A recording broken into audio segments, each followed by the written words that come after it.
Señor, te pedimos que estés preparando, Señor, nuestros corazones, abriendo nuestra mente, que nos puedas dar concentración para escuchar tu enseñanza y podamos aplicarla. Bendice, Pastor, en el nombre de Jesús. Amén. Amen.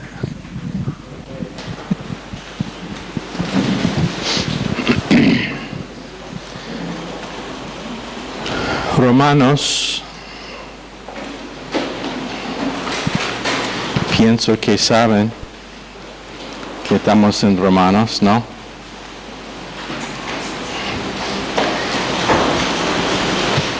¿Cuántos ya sabían que estamos en el libro de Romanos este semestre? Bien, la mitad. Por el fin del semestre, probablemente 80% van a saber.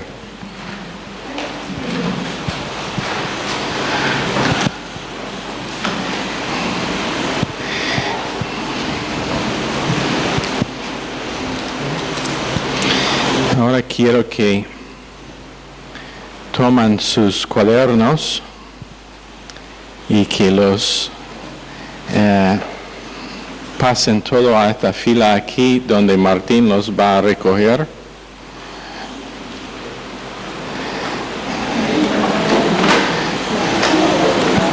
Los cuadernitos, sus agendas, por favor pásenlos todos.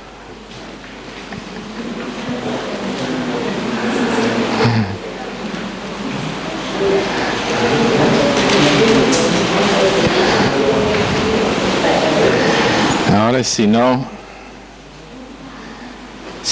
está a la fecha, probablemente eso demuestra que esto fue la noche para recogerlas.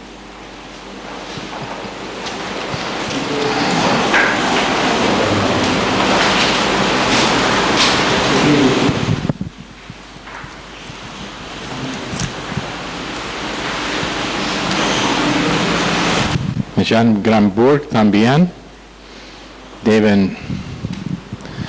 alguien delegado por Pastor Lemos debe recoger los cuadernos, las agendas y marcarlos con el número de días que está completado para el número de días total hasta hoy. Entonces, por favor, Romanos capítulo 1, y estamos en verso 4.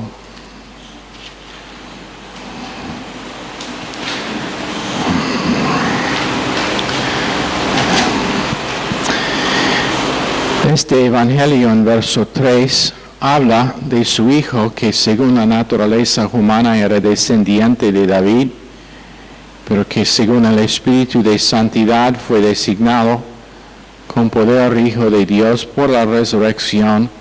Él es Jesucristo nuestro Señor. El hecho de la resurrección no debe ser por ninguno cuestionado. La evidencia que realmente pasó la resurrección es incuestionable. Y entonces cuando nosotros escuchamos a una persona que supuestamente es académico, supuestamente es intelectual, y empieza a cuestionar si realmente pasó la resurrección, eso debe ser la primera clave o el primer señal para indicarle que él no sabe de lo que está hablando. Porque la evidencia es insuperable que pasó.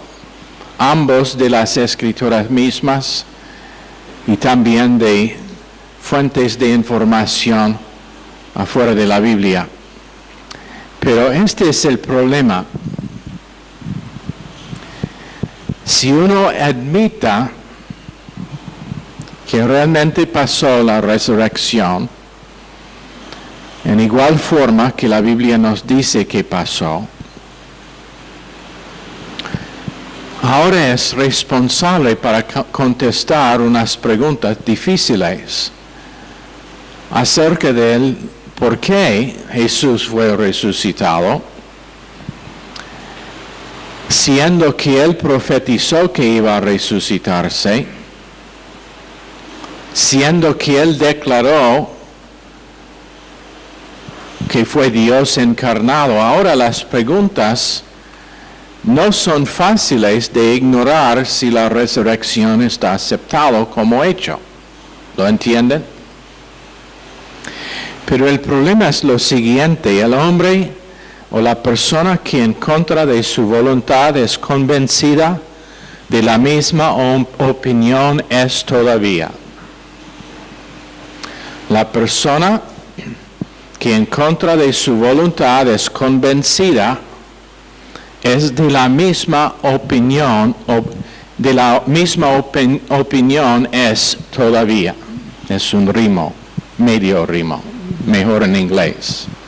En otras palabras, nosotros podemos presentar toda la información incontradecible para respaldar el hecho de la resurrección, pero si una persona no quiere creer en la resurrección, no va a creer. Porque nunca es un asunto de poder, es asunto de querer. Entonces puede convencer a una persona, lo puede empujar hasta que están en un rincón intelectual de donde no puede escapar, y todavía no será salvo. Eso es el punto de lo que dijo Lucas, escribiendo, citando las palabras de Jesús en Lucas 16, cuando en verso 29, hablando al hombre rico, quien estuvo en el infierno, verso 27, el hombre rico respondió: entonces te ruego, Padre, que mandes a Lázaro a la casa de mi padre, para que advierta a mis 5 hermanos, y no vengan ellos también a este lugar de tormento. Pero Abraham le contestó: ya tienen a Moisés y a los profetas, que les hagan caso a ellos. No les harán caso, padre Abraham, replicó el rico. En cambio, si les presentara uno de entre los muertos, entonces sí se arrepentirían. Abraham le dijo: si no les hacen caso a Moisés y a los profetas, tampoco se convencerán, aunque alguien se levante de entre los muertos. Y ahí es el problema, que ellos no quieren oír la palabra de Dios. Entonces, aunque Jesús se resucitó de los muertos, no van a aceptar tampoco la resurrección. Entonces, para nosotros, el hecho de la resurrección realmente no es el asunto en nuestro estudio.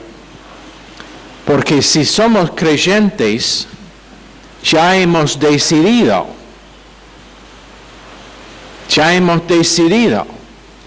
O sea, es imposible que uno sea un creyente y que tiene dudas acerca de la resurrección de Cristo. Puede ser que es una persona religiosa, puede ser que es una persona moral que se congrega, pero si no está convencido y si no confía en la resurrección literal, corporal de Jesucristo, no es un creyente. Tan simple. No hay tal cosa como creyente intelectual que ha racionalizado la resurrección en algo menos que la resurrección. ¿Es eso claro? ¿Es eso claro a todos? No es claro, dice Samantha.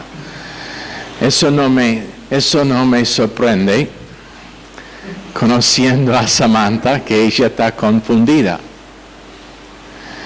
Samantha, cuando ella canta, está mirando al cielo raso. No sé si ella piensa que por la dulzura de su voz, el Señor mismo va a bajar del cielo para huir o qué, pero la veo mirando así mientras que canta.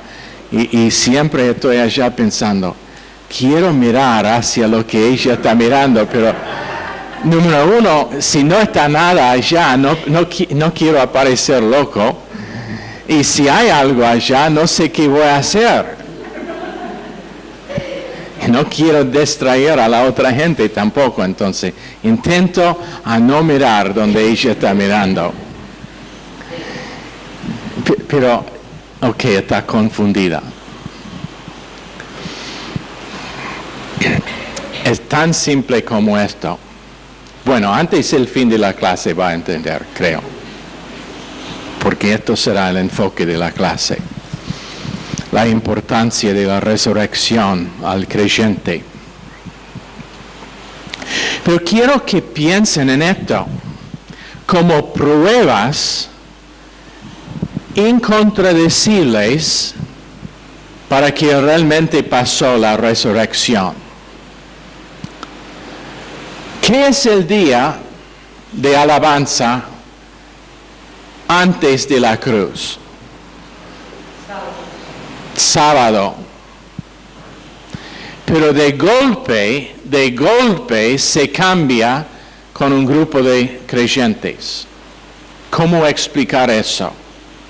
Menos que fue por la resurrección literal y corporal de Jesucristo ese día. No se puede explicar por qué cambiaron su día de reunión, de reposo y de adoración de su Dios. Estos son judíos, todos judíos, inculcados desde su niñez con el sábado, siendo el día de reposo, pero así rápido cambia. ¿Por qué? Es por causa de que la resurrección realmente pasó. Ahora, contésteme esto. ¿Qué es que cambió los apóstoles en hombres que se escondieron viernes después de la crucifixión, todo el día sábado, que les cambió de ese tipo de hombre al tipo de que leemos en capítulo 2 del libro de Hechos, que con denuedo anunciaron el Evangelio? ¿Qué es la cosa que les cambió? Piénsenlo. Temerosos, escondidos tras puertas cerradas con llave. No quisieron saber más nada de Jesús, tanto que Pedro dijo, yo voy a volver a mis hábitos pre-Cristos, mi estilo de vida como era antes. Eso es lo que hacen creyentes a veces, cuando ellos cuando están desilusionados con sus vidas cristianas, que ellos vuelven a la vida anterior. Pero ¿qué es que le cambió de ese Pedro y de ese tipo de apóstol, discípulos, en ellos que en capítulo 2 de Hechos andan delante de una multitud y predican, y dice que más que 3,000 vinieron a Cristo en un día por medio de su prédica? ¿Cómo? No me interrumpe, nena.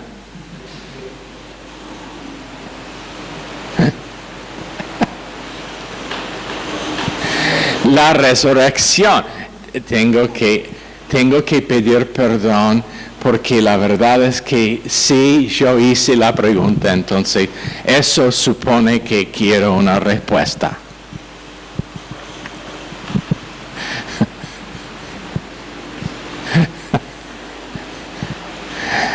A veces tenemos gente nueva y cuando yo bromeo con alguien, ellos me miran y... ¡Cuán cruel!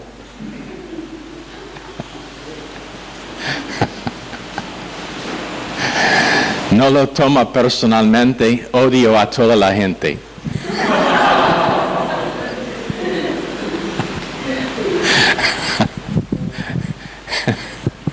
¿Entendiste, Flavia? Quiero que explique la... Pero cuán grande transformación. ¿A qué vamos a atribuir ese cambio? ¿A qué podemos atribuir ese cambio en ellos? La resurrección es la única cosa que podemos decir que fue capaz de hacer tan grande cambio en ellos. La próxima cosa acerca de la resurrección es que es la prueba de Jesús, es quien dijo que es.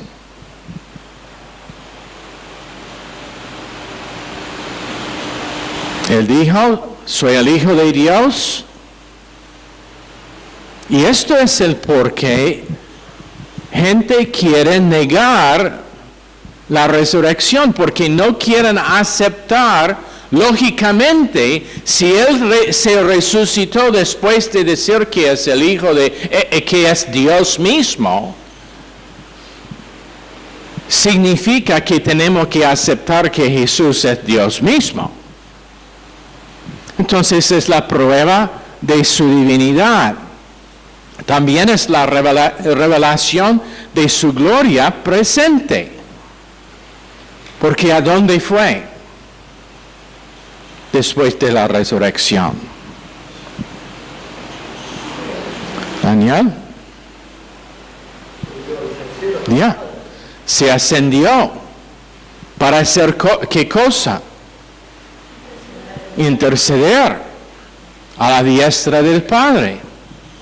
Entonces la resurrección es la declaración de su gloria presente, pero no solamente eso, es la declaración de que va a volver, es la prueba de que va a volver. Si Él dice a sus discípulos, yo voy a preparar un lugar para ustedes, y todavía está en el sepulcro. Yo he conocido unos re buen carpinteros en mi vida, pero nunca he conocido uno que podría construir algo siendo muerto en su sepulcro, en su tumba. He conocido buen cocineros, pero después de morir ellos no pueden cocinar más. Y Jesús prometiendo que va a preparar un lugar para nosotros, si Él no está, o si Él todavía está en el sepulcro, muerto, esa es una promesa vacía, inútil. Entonces, es la prueba de que para nosotros cumplirá lo que ha dicho, y también que volverá esta vez no como el siervo humilde, pero como el rey que gobierna con vara de hierro. La resurrección es la declaración sólida, fuerte, de que Jesús volverá. Hubo un cantante popular que probablemente ustedes, algunos aquí, tienen en sus casas su CD. Y tenía una canción que fue titulado Volveré. ¿Conocen el artista? Ya no quieren admitirlo, pero conocen el artista.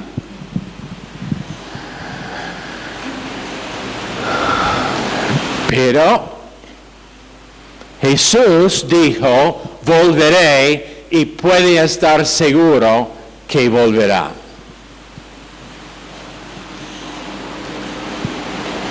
pronto. ¿Cuántos escucharon que fue otro terremoto hoy en Indonesia? 8,9.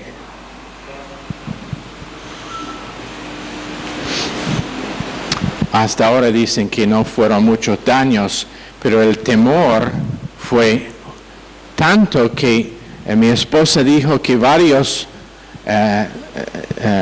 cientos de miles de personas estuvieron intentando huir a tierra alta. Sí. 300 muertos del terremoto. Yeah. Eso es poco en comparación de las... ¿Cuánto fue el número final? 100,000 del último.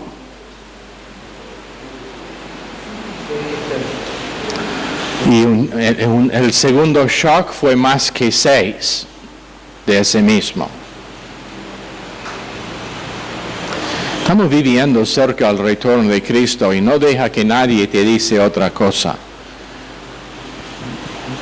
Dolores de parto, tiempo preparativo, todo está siendo armado para su segunda venida.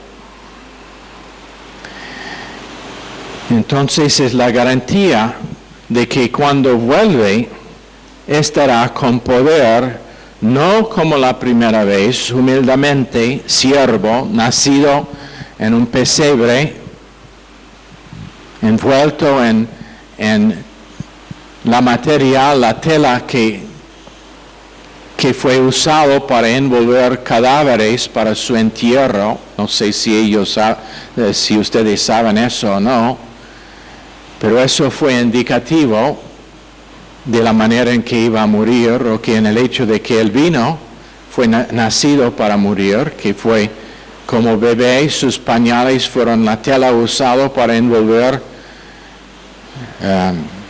los muertos. Y entonces no va a volver en esa forma, pero cuando viene esta vez, no será ninguna duda de nadie quién es y por qué propósito vino. Esto es el por qué a veces, cuando el Espíritu Santo nos motiva, que tenemos énfasis fuerte sobre pecado y sobre ciertas áreas de pecado, animando que gente realmente son salvos, número 1, y número 2, que no están viviendo en un estado que les va a costar recompensa, porque su segunda venida es cerca.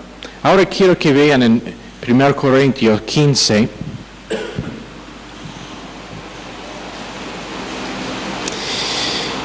verso 1. Ahora, hermanos, quiero recordarles el evangelio que les prediqué, el mismo que recibieron y en el cual se mantienen firmes. Mediante este evangelio son salvos si se aferran a la palabra que les prediqué. De otro modo habrán creído en vano.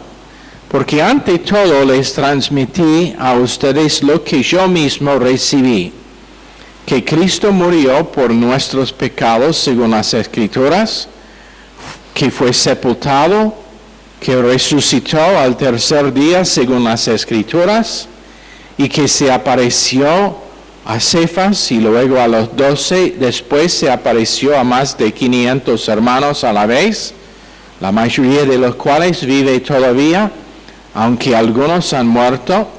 Luego se apareció a Jacobo, más tarde a todos los apóstoles, y por último, como a uno nacido fuera de tiempo, se me apareció también a mí. Entonces su evangelio tenía como su fondo una de las piedras angulares, siendo la resurrección de Jesús. La piedra angular es Cristo en 1 Corintios 3, pero cualquier edificio tiene 4. Entonces, uno es su resurrección. Segundo es su deidad. El tercero es su pago por los pecados.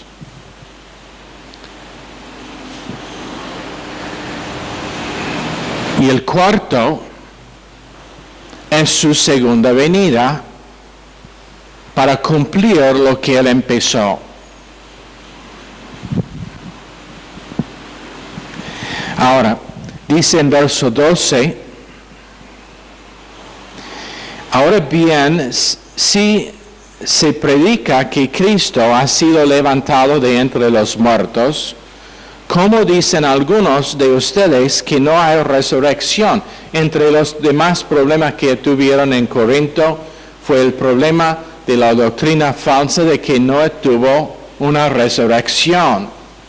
Y quiero que sigan el argumento de Pablo y el por qué el creer en la resurrección literal y corporal de Jesucristo es esencial para que uno sea salvo. Él dice, ¿cómo dicen algunos de ustedes que no hay resurrección? Su argumento es lo siguiente. Si nosotros predicamos que Jesús se resucitó,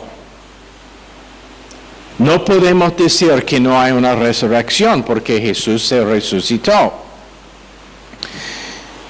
Si no hay resurrección, entonces ni siquiera Cristo ha resucitado. Porque no olvidan que en las Escrituras, si puede encontrar un verso en las Escrituras que claramente niega una doctrina, esa doctrina no puede ser correcta. ¿Lo entienden?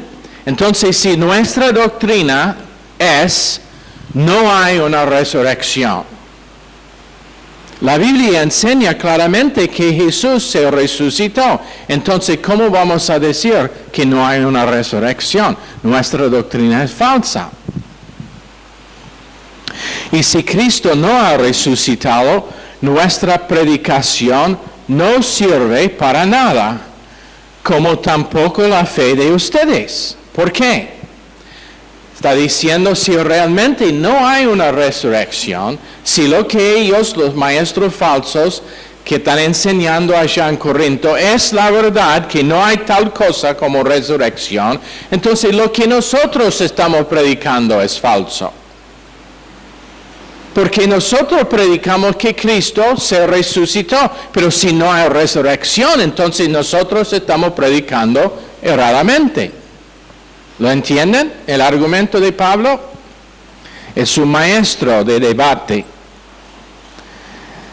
Aún más resultaríamos falsos testigos de Dios por haber testificado que Dios resucitó a Cristo, lo cual no habría sucedido si en verdad los muertos no resucitan. Porque si los muertos no resucitan, tampoco Cristo ha resucitado. Y si Cristo no ha resucitado, la fe de ustedes es ilusoria y todavía están en sus pecados. En otras palabras, si Cristo realmente no se resucitó, físicamente, literalmente, corporalmente, he enfatizado esa palabra varias veces, porque hay grupos que dicen que fue una resurrección espiritual solamente. No, en Juan capítulo 21, Él preparó comida para los discípulos y Él participó en la comida. Él comió, Él dijo a Tomás, alcanza su mano en mi costado y en mis manos y mis pies, vean los cicatrices que todavía están allá, los únicos que no fueron sanados en su resurrección, para que tengamos durante toda la eternidad la evidencia del precio que Cristo pagó para redimirnos. Pero Él dijo, tóqueme, Tomás, para ver que no soy un espíritu. Deme un pedazo de pan para que pruebo que no soy espíritu. Voy a comer. Entonces, Pablo está diciendo, menos que esto sea básico a nuestra fe,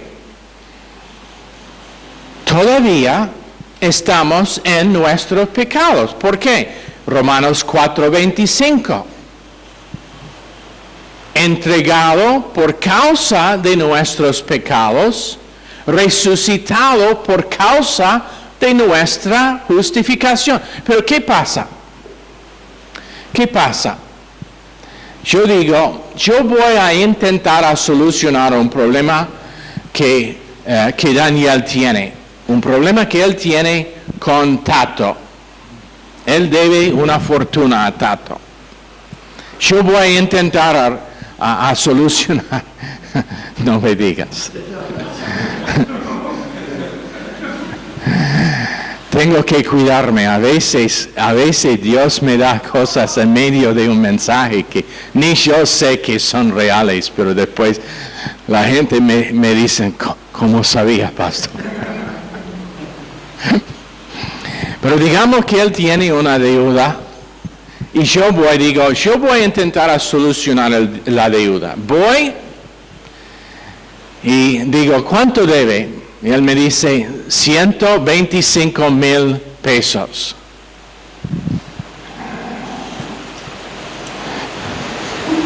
¿Esto te sirve? Yo quiero cancelar la deuda de Daniel. ¿Esto te sirve? No. Entonces, ¿qué pasa? Tengo que volver y decir, lo siento, Daniel, no podría solucionar su problema. Y si Jesús no hubiera sido resucitado, no hay evidencia de que nuestro problema fue solucionado. Y estaríamos todavía endeudados a Dios para el beneficio del ejemplo. Ahora, si yo digo, pero Jesús sí, Él pagó los pecados, pero no creo que Él se resucitó. ¿Dónde está la prueba, entonces, de que los pecados han sido pagados? No hay. Cuando yo pago la cuenta de Daniel con Tato, él me da una factura. ¿Da facturas en el... Él me da una prueba de que esa deuda ha sido pagada, que ha sido cancelado. Y la resurrección es esa factura o esa prueba, esa evidencia. Y Pablo está diciendo aquí en 1 Corintios, en este caso también están perdidos los que murieron en Cristo. En otra palabra, ellos que murieron creyendo que iban a ir al cielo, que Jesús tenía un lugar preparado para ellos, ellos murieron y todavía están en la tierra, comida de gusanos, fin del asunto.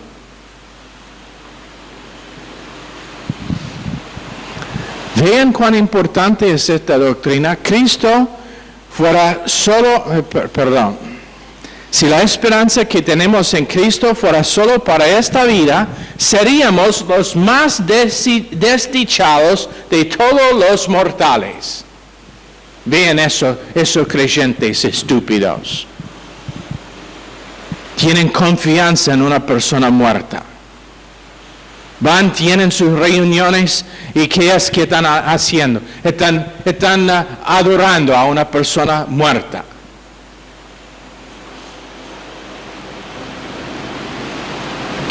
La resurrección es esencial.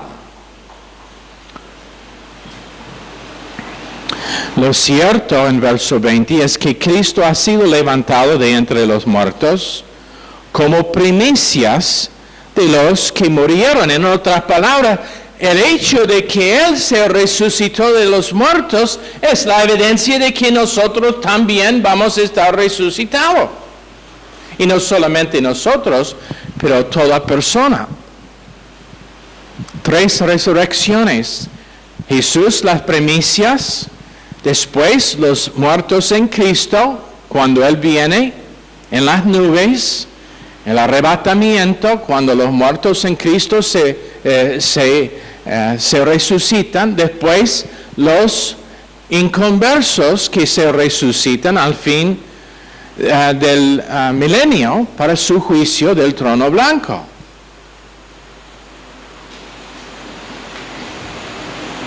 Hay una resurrección. Ellos que piensan, ojalá que yo muera para resolver los problemas míos. No, eso es cuando los problemas de tal persona están empezando. Porque muere en su pecado. De hecho, ya que la muerte vino por medio de un hombre, y esta es la cosa más maravillosa de todo, de hecho, ya que la muerte vino por medio de un hombre, también por medio de un hombre viene la resurrección de los muertos.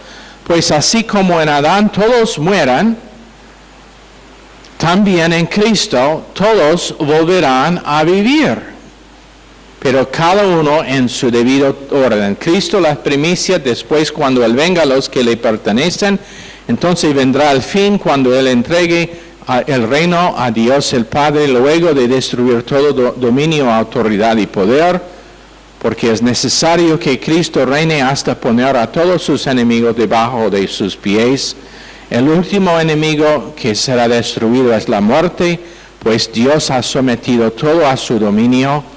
Al decir que todo ha quedado sometido a su dominio, es claro que no se incluye a Dios mismo, quien todo lo sometió a Cristo, y cuando todo le sea sometido, entonces el Hijo mismo se someterá a aquel que le sometió todo para que Dios sea todo en todos. En otras palabras, si nosotros decimos que Jesús no tenía poder sobre la muerte, no es Dios. No es Dios. Y nuestra fe es inútil, debemos colgar el micrófono, debemos usar las Biblias para poner bajo la pata de la mesa que no está nivelado. Y debemos dejar de malgastar nuestro tiempo y recursos en esto que se llama iglesia. La resurrección es esencial.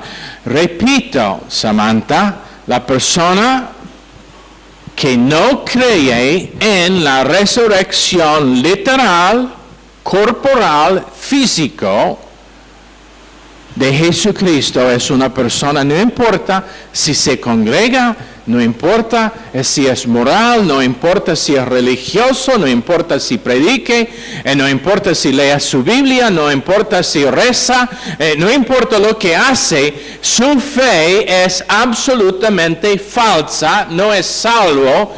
La resurrección es esencial a nuestra fe, y menos que sea una resurrección, y menos que mi confianza es en lo que cumplió esa resurrección, soy todavía sin esperanza en este mundo. ¿Lo entienden? Y entonces ahora pueden entender el porqué. Claramente podemos decir que unos grupos que enseñan que no hay una resurrección están equivocados. Será una resurrección corporal, físico de nosotros también, pero el cuerpo resucitado no estará el mismo que tenemos ahora, gracias a Dios.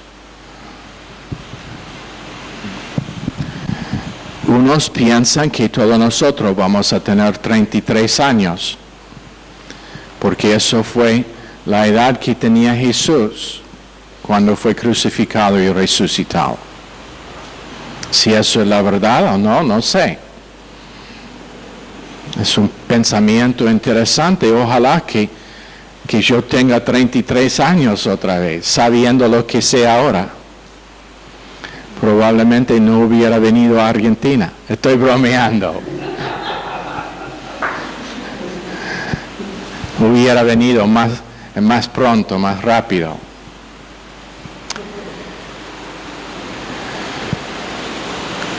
Pero la cosa en que podemos confiar es que será una resurrección. Gente pregunta, ¿vamos a conocer a nuestros amigos en el cielo? Respuesta, si sus amigos están allá, los van a conocer. La mujer preguntaba al pastor, pastor, ¿puedo fumar y ir al cielo? Y él contestaba, sí, probablemente más rápido también. ¿Entendiste, Valeria? Entonces, ¿cuándo va a dejar de fumar?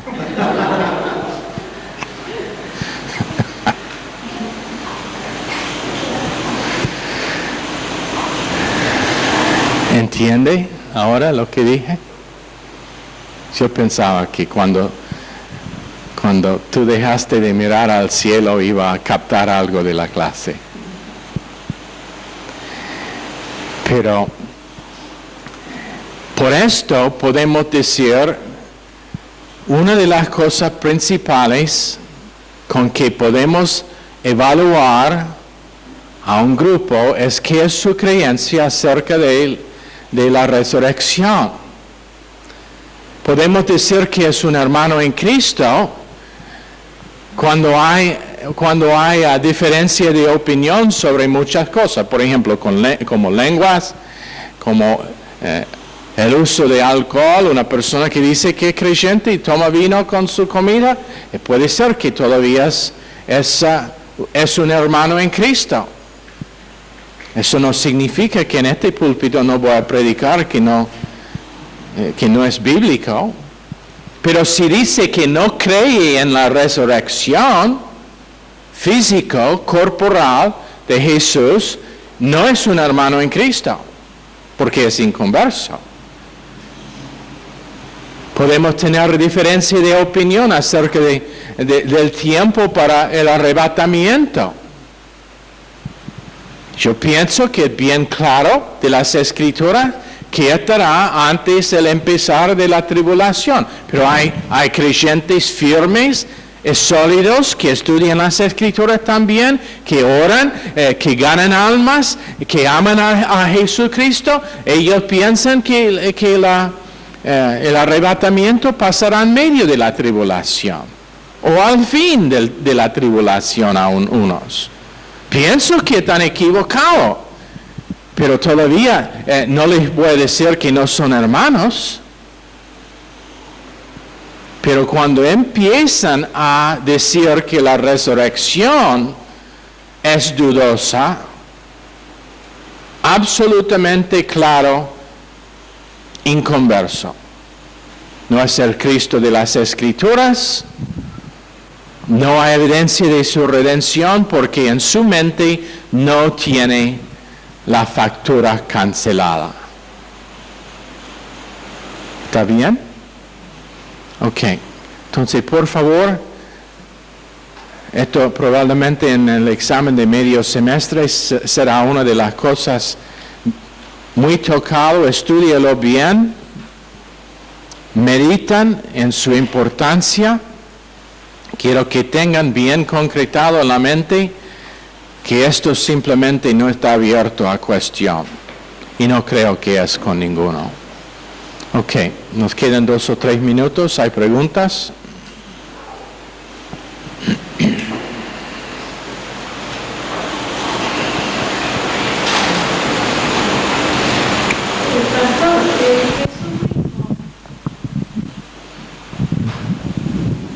Jesús mismo declaró que en una parte que él dijo, a mí nadie me quita la vida, yo pongo mi vida de mí mismo y la vuelvo a tomar.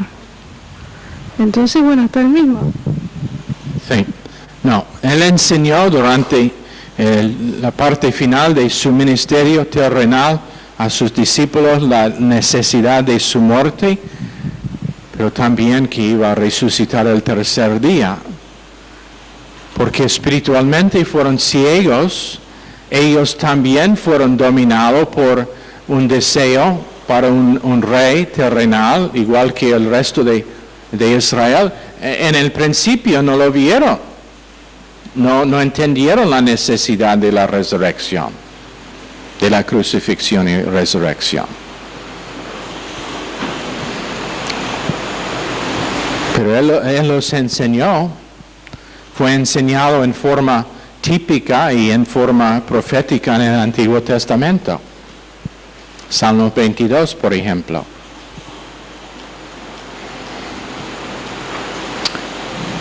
¿Alguien más?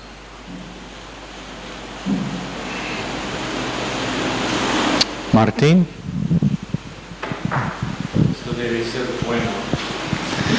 No, una pregunta quería hacerle, si la doctrina esa de la resurrección, digamos, espiritual, ¿tiene que ver con el gnosticismo también? Ya, eso es una de las cosas. Ellos dijeron que Jesús directamente vino solamente en forma espiritual, y entonces por supuesto su resurrección también fue espiritual.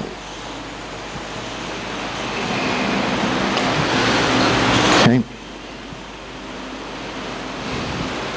Ya, testigo de Jehová, mormones, solamente es un renacimiento de gnosticismo.